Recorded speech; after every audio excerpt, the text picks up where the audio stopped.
The fog of La Bastille has been lifted from me. I can see clearly now. Memorize, Sensen, the Leapers, these horrible secret experiments, it's all connected. I feel compelled to puncture this false utopia and rip it apart. I must find the conception cube at the heart of Charles Cartier Wells's Monopolis. That's where the Sensen curse is kept. Warm and nurtured, immersed in the cobalt glow of the memorized central servers. Nothing will stop me from accomplishing this. Not the murderous machines, not the yabbering leapers, not the father I cannot recollect.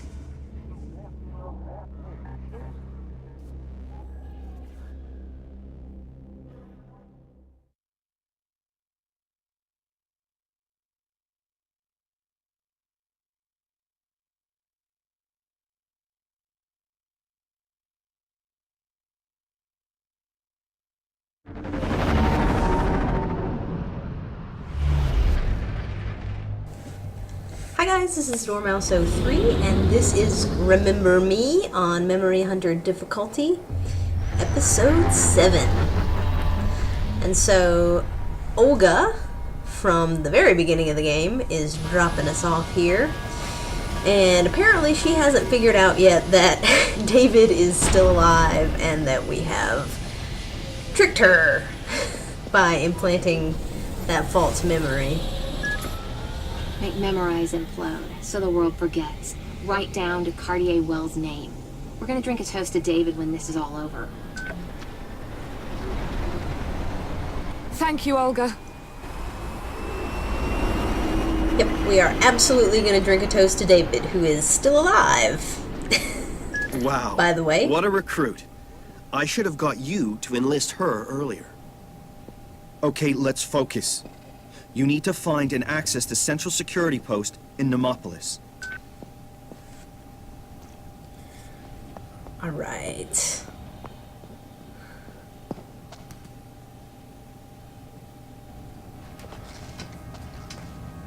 Oh, reconfigure. No, reconstitute. Damn it! I knew. I think I knew. What was it? That woman! I know her. She's dangerous. She was here before. No, she wasn't. We must stop her! Stop her now! There! Get her! We've got to stop her! Get her now! Yes, sir. Get her now!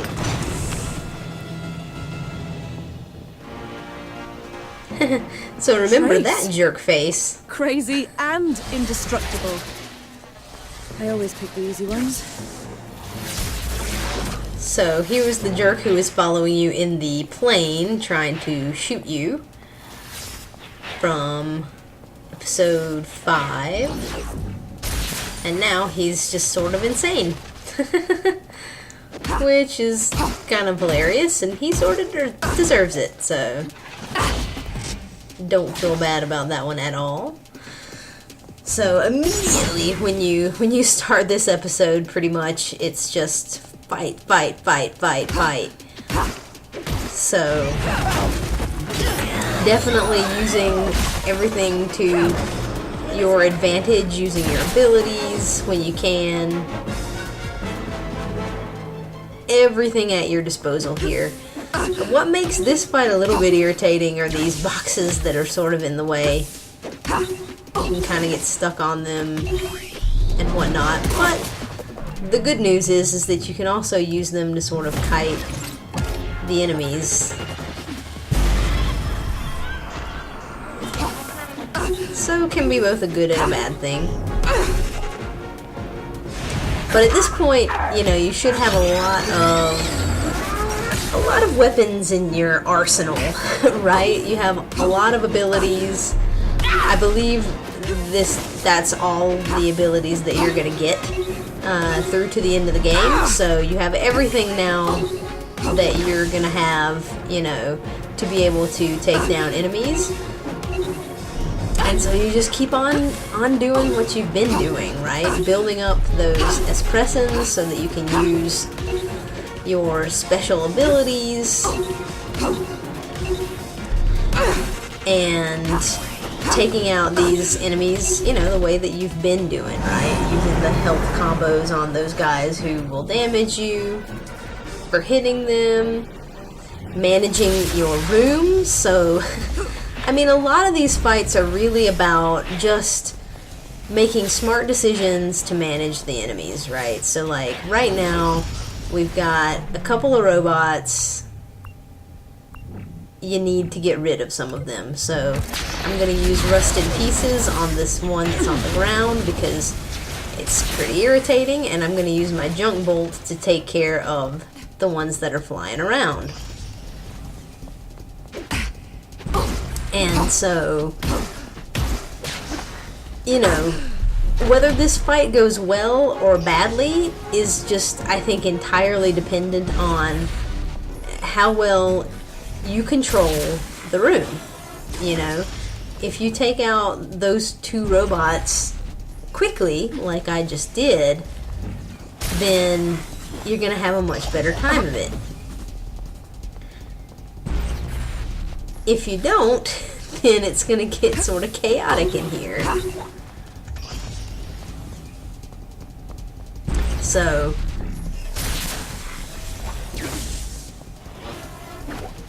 that's really what a lot of these fights are. Now this arena is a little bit larger than some of the ones that we've fought in before, so that sort of helps, even though the boxes can kind of get in the way and you can also lock on to the wrong enemy. I find that happens more often than I'd like. Is I'm trying to lock on and shoot the robots and I lock on to one of the regular enemies instead, and it can be sort of irritating, especially if you are in a tight spot. I mean, I'm not really in any danger at that point, so it wasn't that irritating, but in certain fights that can be incredibly annoying, especially I'm thinking of a couple of boss fights in particular, including one of the final fights, when you're really just trying to lock on to one specific thing and it just won't do it, and it keeps locking on to some of the just like little enemies around. Can be annoying. But in any case, we've got this fight down to the last couple of guys here, and gonna do a nice overload for the finish.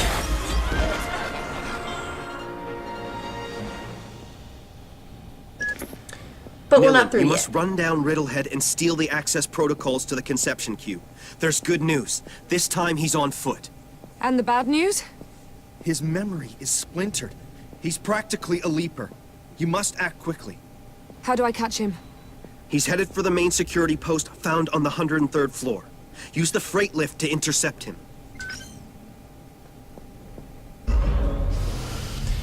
But before we can use the freight lift, Please mind the platform edge during descent. well, I guess after we use the freight lift, we're going to have the last section to this fight is the Zorn.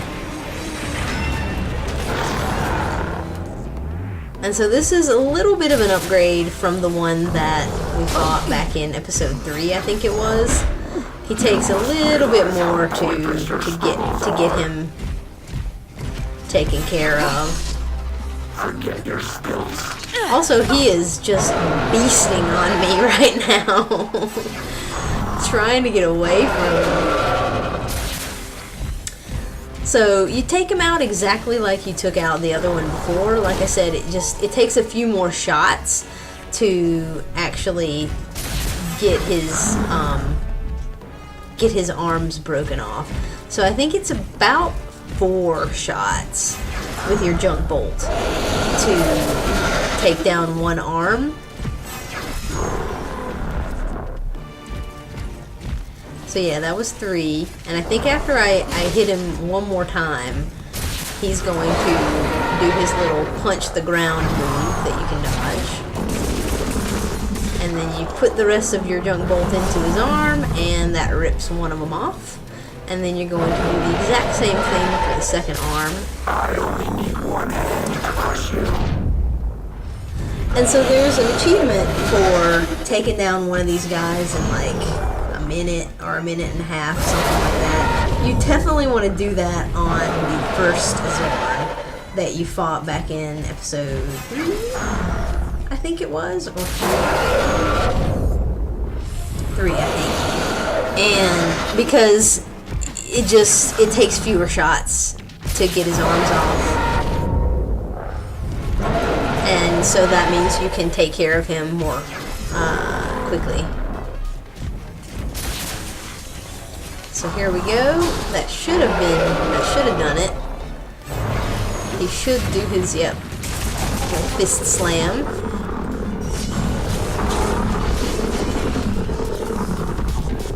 And so now he's going to do his little area of effect thing.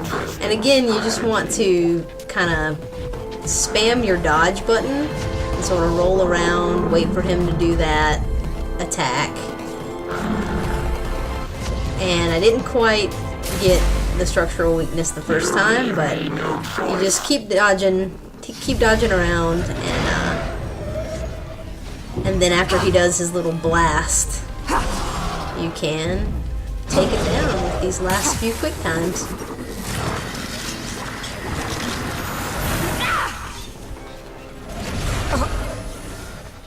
So that fight didn't start off too well, but I got into the groove of it after a second. That's pretty much what you want to do to take him down, and then I'm stuck in his legs. But luckily managed to get out and didn't have to reload a checkpoint, which would have been irritating.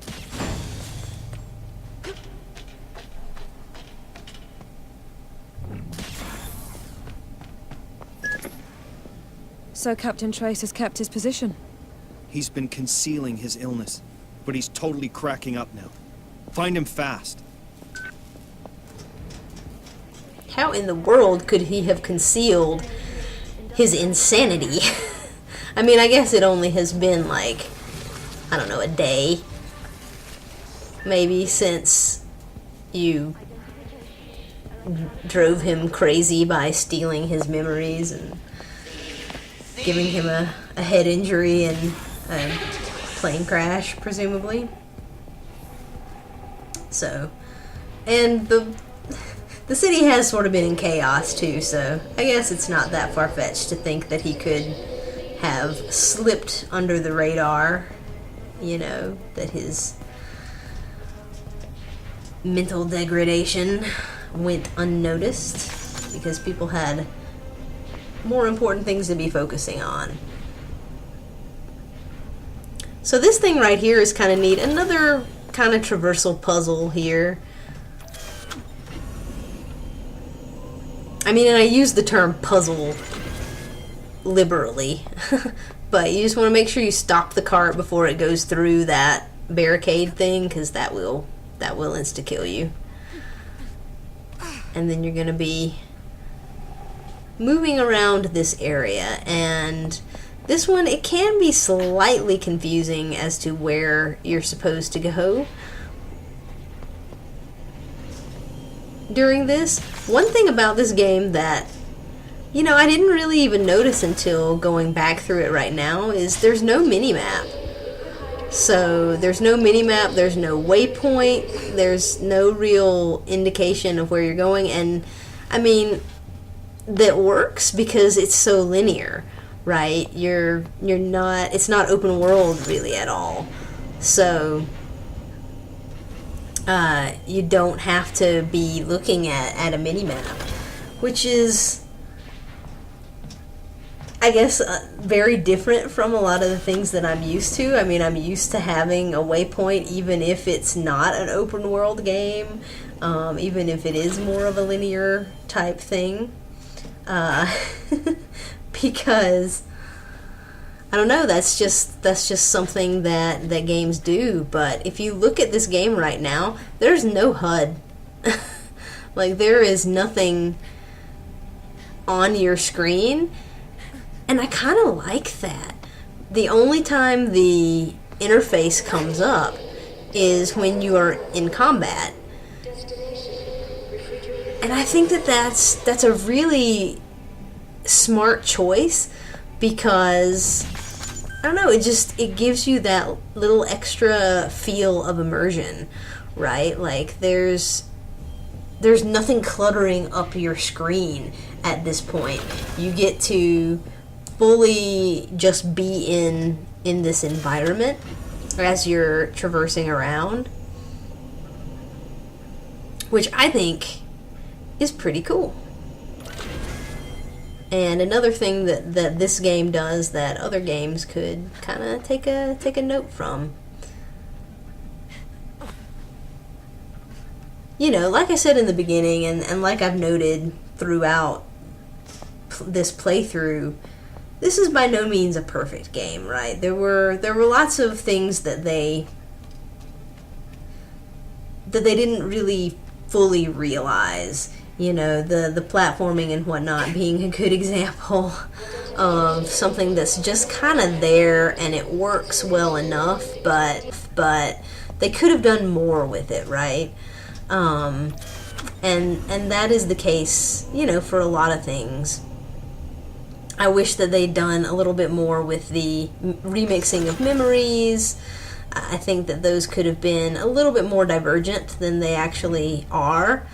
And they could have had more of them, more sequences of that. Would have been You're doing would have well. been cool. A little further, an elevator will take you to the commercial gallery on the 103rd floor.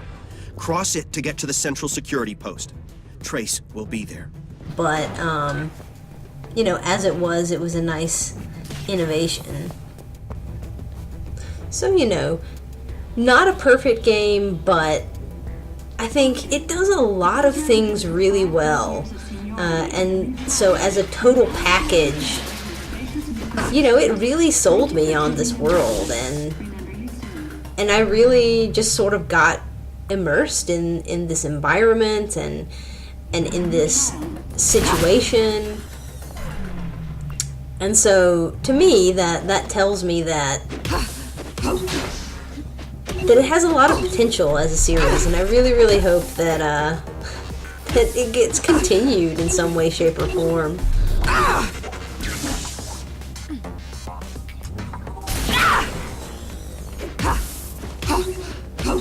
Which makes it unfortunate that, you know, Capcom seems to be in dire straits at the moment, you know, but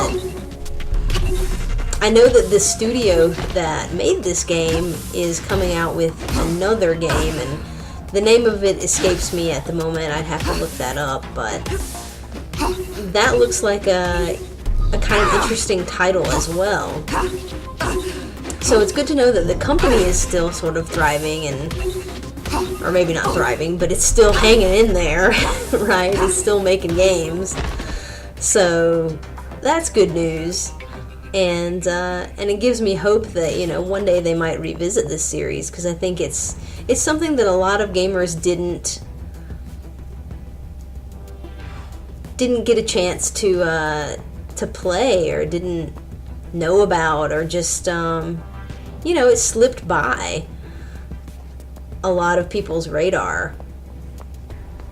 And I think that recently it's gotten some press. It's gotten highlighted, I think, on some sites as being sort of an Easter egg game for the last generation.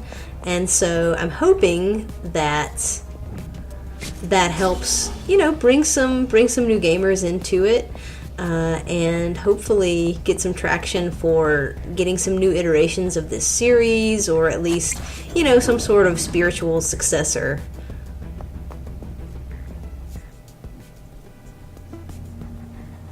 A society whose only goal is to forget its mistakes will not survive.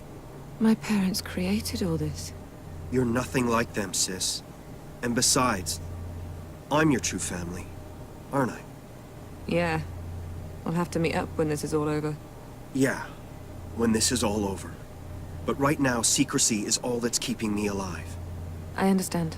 Residential notification. Several floors are experiencing power fluctuations. Our engineers are aware of the problem. Please have a nice day. Trace has most likely reached the main security post by now. Find him, fast.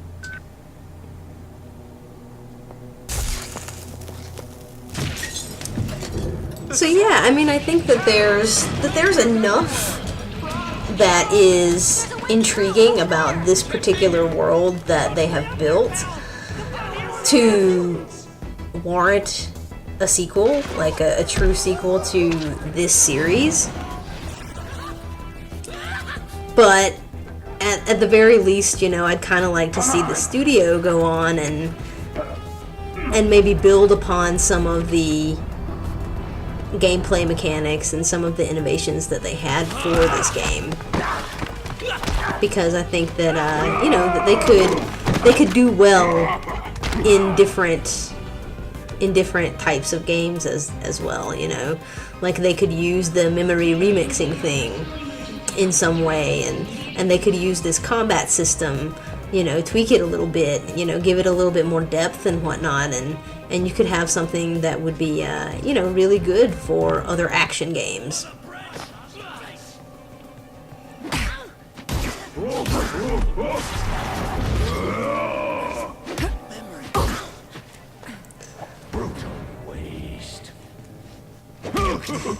So we have some more Leaper enemy guys, and again, you know, this is just, once again, very similar to other fights that you've had. Right now, while there are kind of not very many of them, I would say save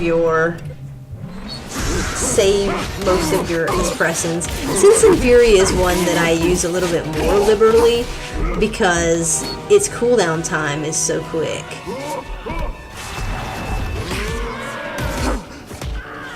You know, so that usually by the time you'd have anything else cooled down, Citizen Fury has been back for several minutes. So yep, use my camo there to go ahead and take out the big guy so that he's not irritating me.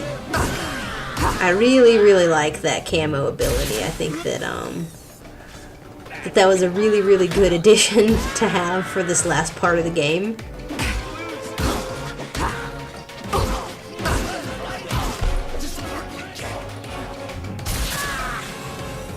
I love the little slowdown as well. So like when you kill an enemy with the junk bolt and whatnot, it gives you a slight little, you know, slowdown of time, and so you can see him just sort of splatter. That's another thing that I have enjoyed about the game, is that there's very, like, it's a grotesque world. Like, no one would ever argue that this is not a mature game, right? But there's not really a lot of quote-unquote gore. So they have a lot of things that are sort of messed up, and the enemies are, as I said, grotesques, but there's really not a lot of quote-unquote gore. And even when you're like killing people and like ripping their memories out and it sort of explodes and whatnot, it's all this like digital memory fragment stuff, right? So kind of neat. That you don't even, I didn't even really notice the like quote-unquote lack of gore, which is cool. So in any case, guys, I will see you in the next part of episode 7. Thanks for watching.